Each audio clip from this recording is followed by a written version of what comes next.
어려운 여건 속에서 어수선한 분위기인데도 불구하고 오늘 예배당을 지키고 또 함께 모여서 하나님 앞에 예배하게 하신 것을 감사드리고 이렇게 와주신 여러분들에게도 진심으로 깊은 감사의 말씀을 드립니다.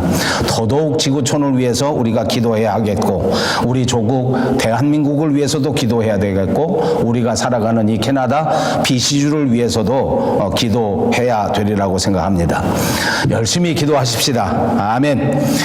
지난주에는 우리가 예수님께서 큰 잔치를 베풀고 누구를 초청해야 할까 하는 주제로 말씀을 드린 바 있습니다. 이제 오늘은 이 예수님이 베푸신 큰 잔치에 과연 누가 참여할 수 있을 것인가 하는 주제를 가지고 이제 말씀을 나누어 보려고 하겠습니다. 하나님께서는 우리들에게 잔치를 베풀어 주시는 분이십니다. 이 잔치를 가리켜 천국 잔치라 이렇게 이름을 붙일 수 있습니다. 하늘에서 이루어지는 잔치이기 때문에 이 잔치는 세상의 그 어떤 잔치보다도 훨씬 더 풍성하고 없는 것이 없는 부족함이 없는 잔치라고 말씀드릴 수 있습니다. 이 잔치야말로 세상에서 가장 기쁘고 가장 즐겁고 가장 행복한 잔치라고 말씀드릴 수 있습니다. 이 아름다운 잔치를 베풀고 이 천국 잔치에 바로 저와 여러분을 초청해 주신 것입니다. 그러므로 이 잔치에는 행복이 있을 뿐만 아니라 예수님께서 우리를 위하여 예비하신 그 구원의 놀라운 은혜가 이 잔치 안에 있는 것입니다. 그리고 이 잔치야말로 육신적으로만 살아가는 것이 아니라 영원한 생명, 하늘나라에 생명이 있는 잔치가 바로 이 잔치입니다. 그런데 바로 이러한 잔치에 초청을 받고도 이 잔치에 오지 못하는 자들이 있고 이 잔치에 초청받을 자격이 전혀 없지만은 그러나 하나님의 크신 은혜 가운데 이 잔치에 참여할 수 있는 사람이 있다 하는 것이 바로 오늘 본문에서 우리에게 가르쳐 주시는 핵심 내용입니다. 과연 어떤 사람이 이 천국 잔치에 참여할 수 있을 것인가 하는 것을 한번 생각해 보겠습니다. 15절 말씀에 보니까 함께 먹는 사람 중에 하나가 이 말을 듣고 이르되 무릇 하나님의 나라에서 떡을 먹는 자는 복되도다 라고 말합니다. 예수님은 한 안식일에 우리가 아는 것처럼 바리새인의 초청을 받고 잔치에 참여하셨습니다. 거기 가셔서 수종병 들어서 죽을 수밖에 없는 사람을 만났는데 그 사람의 병환을 안식일인데도 불구하고 고쳐주셨습니다. 그리고 예수님께서는 이 잔치에 왔을 때에 높은 자리, 좋은 자리에 앉으려고 생각하지 말고 맨 마지막 끝자리에 가서 앉아있게 되면 훨씬 더 큰 영광에 가까이 갈 수 있다 하는 교훈도 우리에게 주셨습니다. 이제 사람을 초청할 때에도 내게 다시 이 잔치를 되갚아 줄 수 있는, 내가 하나를 주면 또 상대방도 하나를 줄 수 있는 그런 능력이 있는 사람들을 선택해서 초청할 것이 아니라 아무 능력이 없는 힘없고 가난한 사람들에게라도 이 잔치를 베풀고 초청해서 이 사람을 잘 대접한다고 하면 세상에서는 그 사람에게 다시 보답을 받지 못한다고 할지라도 하늘나라에 가서 하나님에게, 우리 예수님에게 준비된 하늘나라의 신령한 보상을 받을 수 있다 하는 아름다운 교훈을 우리에게 가르쳐 주신 바가 있습니다. 그리고 오늘 본문에서는 하나님 나라에서 떡을 먹는 자가 복이 있다, 하나님 나라에서 떡을 먹는다, 이 말은 다시 말하면 하나님께서 베풀어 주신 이 잔치에 참여한다 하는 의미가 있는 것 아니겠습니까? 사실 그때 당시에 유대 사람들은 자기들만이, 유대 나라 사람들만이 하나님 나라에 들어갈 수 있다 하는 생각을 철저하게 가지고 있었습니다. 세상에 다른 어떤 사람도 이 잔치에 참여할 수 없고 유대인들만 이 하나님 나라에 들어갈 수 있고 유대인들만 하나님 나라에서 떡을 먹을 수 있다, 우리만 하나님 앞에 선택받았기 때문에, 우리가 선민이고 우리만 하나님 앞에 복을 받았기 때문에 우리만 축복된 사람이다 하는 생각을 분명하게 가지고 있었다 그 말입니다. 그런데 오늘 이 성경 본문에 보니까 하나님께서는 하나님 나라의 잔치에 진짜 참여할 수 있는 사람이 누군가 하는 것을 명확하게 우리에게 가르쳐주고 있습니다. 16절에서 17절에 있는 말씀입니다. 이르시되 어떤 사람이 큰 잔치를 베풀고 많은 사람을 청하였더니 잔치할 시각에 그 청하였던 자들에게 종을 보내어 이르되 오소서 모든 것이 준비되었나이다 라고 말하는 것입니다.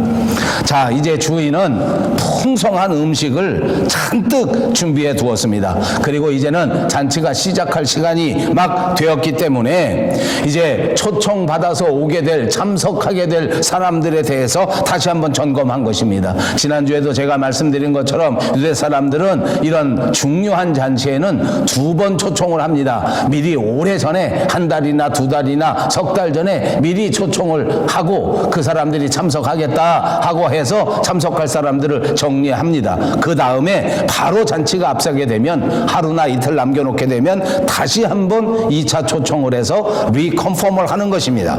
자, 그래서 오늘 하인들을 보내서 예수님께서는 이 구원의 잔치, 정말 아름다운 음식을 준비하고 좋은 그런 잔치를 베풀, 죄 사함의 역사를 이루어 영원한 생명을 베풀어줄 이 잔치를 다시 한번 사람들에게 리마인드 시켜주고 초청받은 사람들이 아무 문제 없이 마땅히 이 잔치에 참석해서 이 큰 은혜를 받을 수 있도록 다시 한번 알려주시는 것입니다. 그런데 이게 도대체 무슨 일입니까? 이 초청받은 사람이 1차에는 참석하겠다고 했던 사람들조차 이 잔치에 오기를 거절하고 사양해버린 것입니다. 18절 말씀해 보니까 다 일치하게 사양하여 한 사람은 이르되 나는 밭을 샀음에 아무래도 나가 보아야 하겠으니 청컨대 나를 양해하라 그랬습니다. 내가 땅을 샀기 때문에 갈 수가 없다는 것입니다. 여러분, 땅을 사고 밭을 샀기 때문에 이 사람은 당연히 그 재산을 관리하기 위해서 중요한 일들을 처리해야 됩니다. 등기도 내야 합니다. 이런저런 상황도 준비해야 됩니다. 그러니까 너무 바쁜 나머지 이 잔치에는 갈 수가 없겠다라고 거절한 것입니다. 19절에 보십시오. 또 한 사람은 이르되 나는 소 5겨리를 샀음에 시험하러 가니 청컨대 나를 양해하도록 하라. 소를 5겨리나 샀다 그 말입니다. 5겨리를 샀는데 이 5겨리라는 말은 10마리라는 말입니다. 그것도 2000년 전에 10마리라고 하는 것은 엄청난 재산을 말하는 것입니다. 큰 일을 말하는 것입니다. 이걸 샀기 때문에 이 소를 장만한 이것으로 인해서 벌어지는 여러 가지 일들 때문에 당연히 내가 이 잔치에 갈 수가 없다. 이 구원의 잔치, 이 영생의 잔치에 참여할 수가 없다라고 사양하고 거절하게 된 것입니다. 그 다음 20절에 보십시오. 또 한 사람은 이르되 나는 장가 들었으니 그러므로 가지 못하겠다. 그렇습니다. 결혼했기 때문에 결혼한 사람을 위해서 헌신하고 봉사해야 하기 때문에 다른 여력이 없어서 이 잔치에 갈 수 없다 사양한 것입니다. 말씀드린 것처럼 사실은 거절한 사람들에게 마땅한 이유가 있는 것 같습니다. 아무리 보아도 이 사람들이 이 잔치에 참여하지 않고 자기 볼일을 보아야 한다 하는 데에는 타당한 이유가 있는 것 같이 보여진다 그 말입니다. 땅을 샀는데 얼마나 바쁘겠습니까? 소를 5겨리나 샀는데 또 얼마나 바쁘겠습니까? 장가를 들었는데 얼마나 바쁘겠냔 말입니다. 이렇게 타당한 이유를 들어서 가지 못하게 된 것은 일면 이해가 가는 면이 있습니다. 그러나 한번 우리가 생각해 봅시다. 그러면 이 사람들은 초청을 받았는데 이러저러한 이유, 특별히 대표적으로 이 3가지 이유 때문에 잔치에 가지 못한 것이 타당한가 그렇지 아니한가를 판단해 보겠다는 말입니다. 여러분은 어떻게 생각하십니까? 제가 볼 때에는 중요한 일들은 분명하지만 그럼에도 불구하고 이 잔치야말로 죄 사함의 잔치요, 구원의 역사요, 영적인 잔치인 것인데 이것을 소중하게 생각하지 않았단 말입니다. 자기 일을 미루고 잔치에 먼저 참석한 다음 구원의 역사를 이루고 나서도 얼마든지 자기가 산 밭을 관리할 수도 있었고 자기가 산 소 5결이를 관리할 수도 있었고 결혼 생활을 유지하는 데에도 아무런 문제가 없을 수 있었단 말입니다. 그런데 이 사람들은 자기 할 일을 앞세우고 자기에게 중요한 일이 생겼기 때문에 잔치를 미루어 버렸다 그 말입니다. 왜 그랬습니까? 천국 잔치가 덜 중요하다고 생각했기 때문입니다. 이것은 하나님의 나라의 일들을 무시하는 처사입니다. 이것은 천국 잔치를 베풀고 우리를 초청해 주신 예수님, 그 하나님을 무시하는 처사라고 말할 수 있습니다. 결국은 자기를 앞세워서 내 일을 먼저 앞세워서 하나님의 일을, 하나님의 초청을 거절하고 사양한 것입니다. 이 사람들은 너무나 안타깝게도 자기를 오늘 초청해 주신 이 하나님이 얼마나 크신 분이신지, 오늘 우리에게 천국 잔치를 베풀고 영생을 선물로 주실 그 하나님이 얼마나 위대하신 분인지 이것을 알지 못했습니다. 너무나 안타깝지 않습니까? 천국 잔치보다도 세상의 물질이 중요하다고 생각해 버렸습니다. 천국 잔치보다도 내가 해야 할 경제 생활이 훨씬 더 소중하다고 생각한 것입니다. 천국 잔치보다도 내 가정 생활이 포기할 수 없는 것이라고 생각했던 것입니다. 여러분, 이 비유에서는 확실하게 이 잔치의 주인이 하나님이신 것을 말해주지 않습니까? 오늘 베푸는 이 큰 잔치야말로 예수 안에서 이루어지는 살아계신 하나님을 체험하는 잔치입니다. 초청받은 사람들은 유대 사람들 중에서 다 지도자급에 해당되는 사람들이었습니다. 초청받은 사람들이야말로 전부 다 이스라엘에서 중요한 사람들이 초청받았습니다. 하나님은 이스라엘 사람들을 먼저 초청해 주신 것을 말씀하고 있는 것입니다. 유대인들을 먼저 초청하셨습니다. 이스라엘을 먼저 선택하셨습니다. 이스라엘로 하여금 하나님의 백성이 되어 하나님의 잔치에 참여할 뿐만 아니라 하나님의 축복을 마음껏 받아 누릴 수 있는 사람으로 구별해 주시고 선택해 주시고 그들을 거룩한 나라, 거룩한 백성, 제사장 나라로 분명하게 세워 주셨던 것입니다. 그리고 그분에게, 그 이스라엘 민족들에게 다윗의 자손 예수 그리스도를 보내주셨습니다. 그들을 위하여 그리스도를 보내주시고 그들을 위하여 예수님이 십자가 지시는 구원의 위대한 역사를 이루신 것입니다. 이 모든 것을 계획하시고 이 모든 것을 준비하시고 이스라엘 백성들을 초청했단 말입니다. 그런데 그들의 판단이 흐렸습니다. 그런데 그들이 이것을 가장 중요한 것으로 생각하지 못했습니다. 그들의 머리가 어지러워졌습니다. 그들의 눈도 어두워져 버렸습니다. 그들의 귀도 옳은 초청의 말씀을 듣지 못했습니다. 관심이 없었기 때문입니다.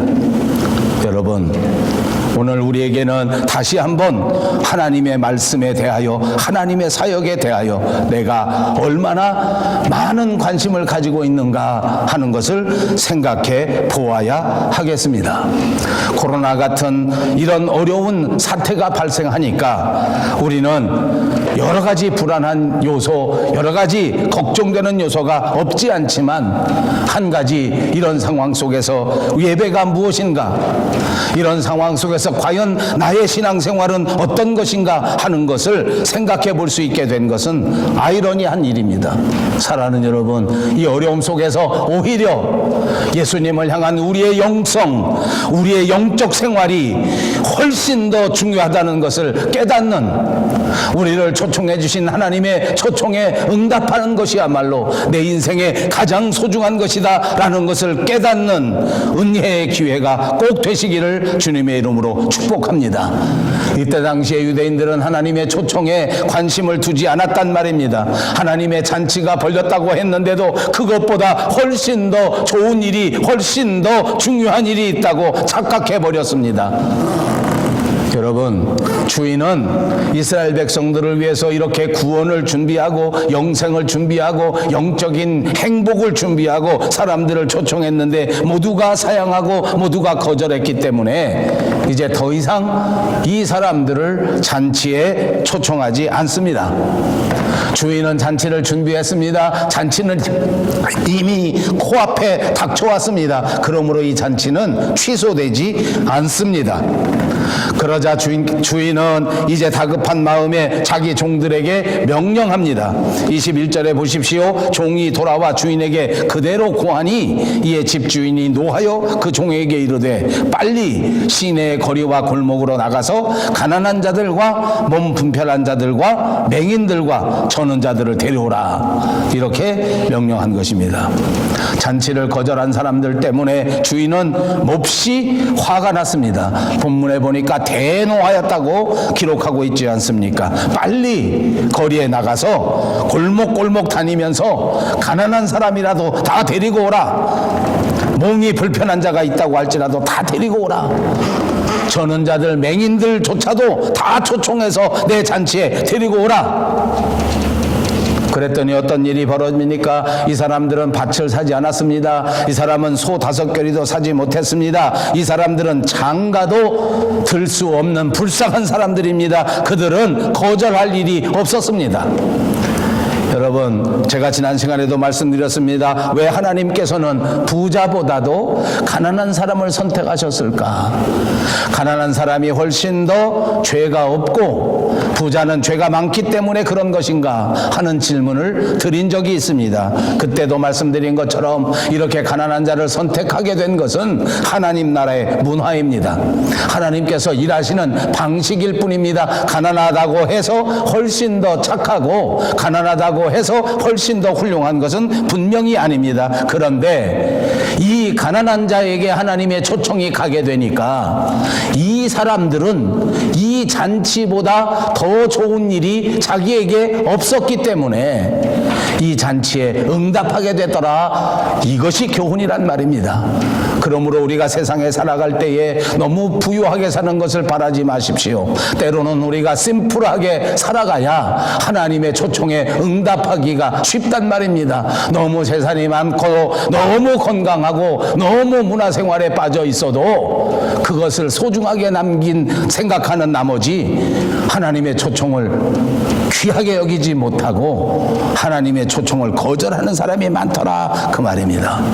여기 가난한 사람, 여기 병든 사람, 여기 외로운 사람들은 하나님께서 불러주시는 초청이 얼마나 귀한지 그 초청을 받고 그 순간부터 다른 어떤 선택이 없었습니다. 하나님께 우선적 가치를 둘 수가 있었단 말입니다. 나를 초청해 주신 이 잔치가 너무너무 중요한 것이요, 나를 초청해 주신 이 잔치가 너무너무 좋은 것이기 때문에 얼른 이 잔치에 참여해야 되겠다. 사실은 이런 귀한 잔치, 이런 좋은 음식을 장만하고 이런 엄청난 의미가 있는 잔치에는 자기에게는 순서도 돌아오지 않는 일 아니었습니까?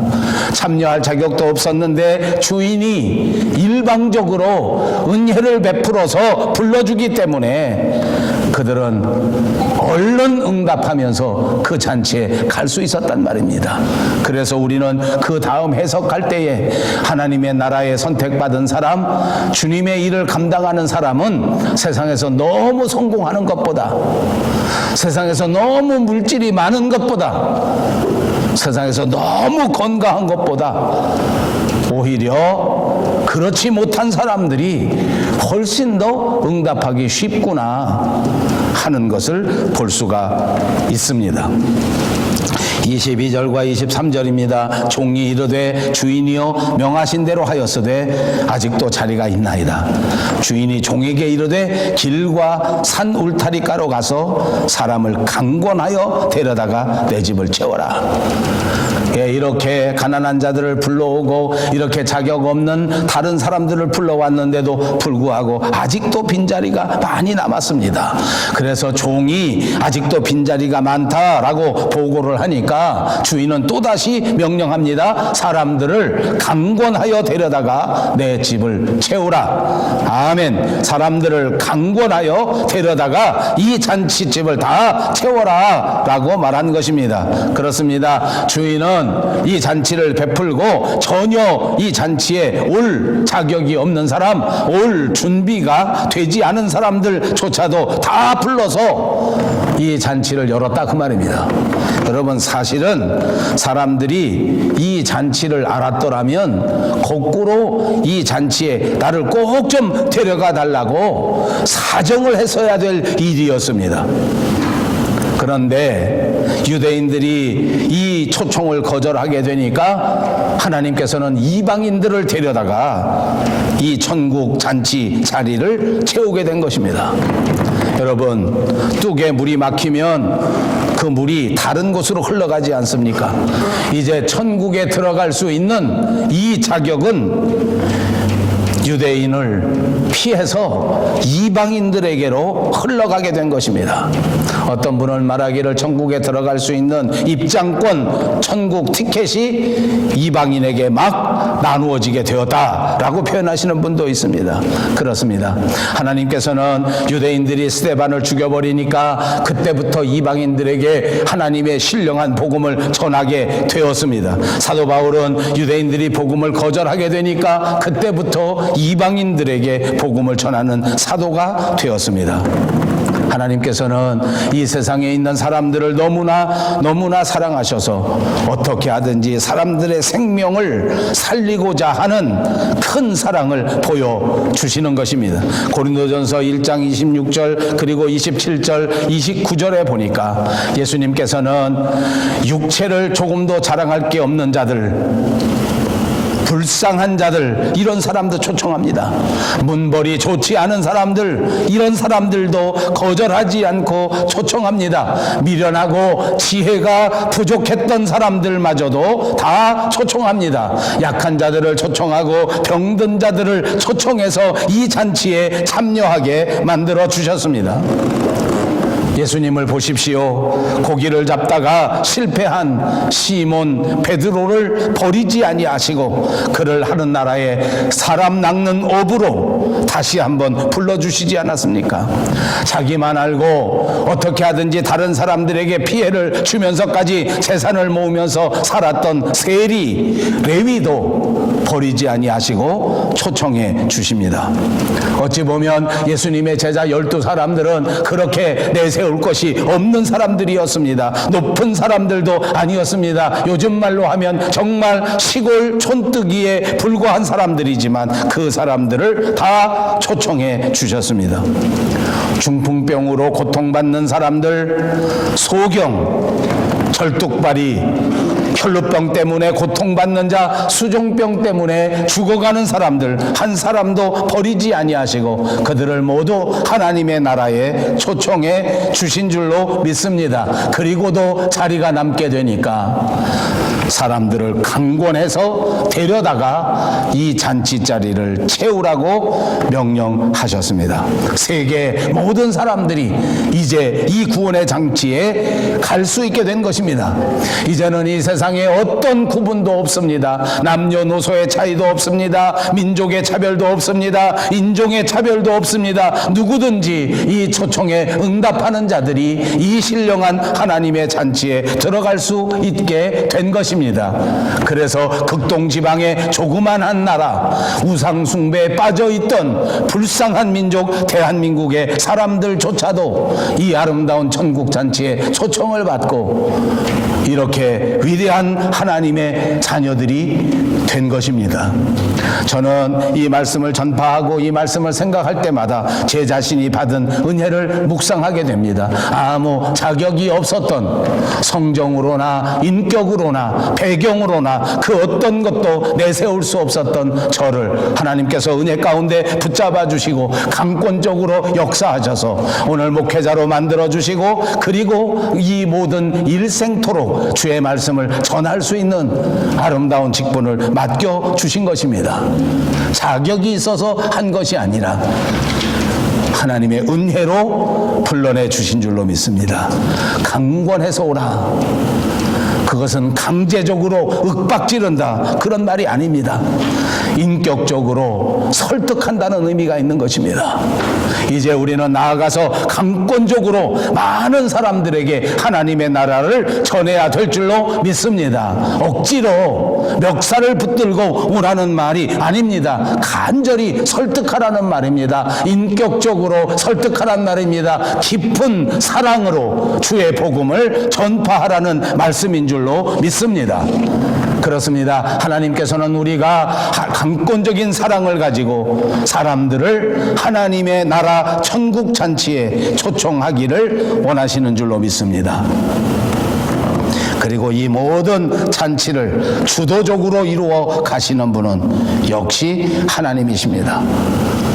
소돔과 고모라를 보십시오. 롯과 아내와 그 가족들을 이끌어내실 때 하나님은 천사를 보내어 하나님께서 그들을 구출하시지 않았습니까? 그렇습니다. 이 구원의 역사는 하나님이 이루시는 것입니다. 우리는 그 하나님의 역사의 도구가 된다 그 말입니다. 하나님은 열심을 가지셨습니다. 그러므로 하나님의 열심이 우리를 사용하시기만 하면 이 땅 위에 죽어가는 영혼들을 하나님 앞으로 인도해낼 수가 있습니다. 예수님은 이 땅에 오셔서 당신의 물과 피를 아낌없이 흘릴 때까지 십자가 위에서 그 생명을 희생하실 때까지 우리를 강권적으로 사랑하셨던 것입니다. 이것 때문에 우리가 구원받은 것 아닙니까? 그러므로 우리도 이런 사랑으로 다른 사람을 초청해야 된다 그 말입니다. 이렇게 하려고 하면 우선 우리는 하나님 앞에 엎드려 기도해야 합니다. 이제는 만사를 제쳐놓고 하나님의 초청이 가장 소중한 것을 깨닫고 거기에 최고의 우선적 가치를 두는 삶을 살아야 된다는 말입니다. 예수님을 영접하는 것이 인생의 가장 중요한 것입니다. 예수님을 따르는 것이 인생의 가장 중요한 것을 잊지 마시고 기억하시기를 주님의 이름으로 축복합니다. 24절에 보십시오. 내가 너희에게 말하노니 전에 청하였던 그 사람들은 하나도 내 잔치를 맛보지 못하리라 하였다 하시니라. 여러분, 역사상 첫 번째 하나님의 초청이 있었습니다. 모세를 통해서 이루어지고 선지자들을 통해서 이루어진 초청이었습니다. 그래서 이스라엘은 이 초청을 받아들였습니다. 그들은 하나님이 자신들을 하나님의 백성으로 불러내 주셨다고, 선민으로 선택하셨다고 확신하게 되었습니다.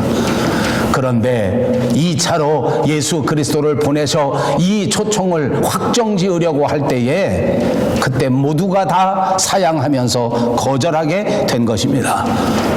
하나님을 모욕하고 초청한 그 하나님 자체를 모욕하고 하나님의 잔치에 참여할 수 있는 위대한 인생의 기회를 자기 발로 스스로 걷어차버린 것입니다.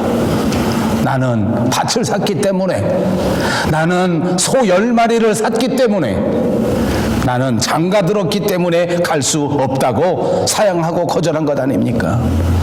이제 그들은 다시는 하나님의 잔치에 들어갈 수가 없습니다.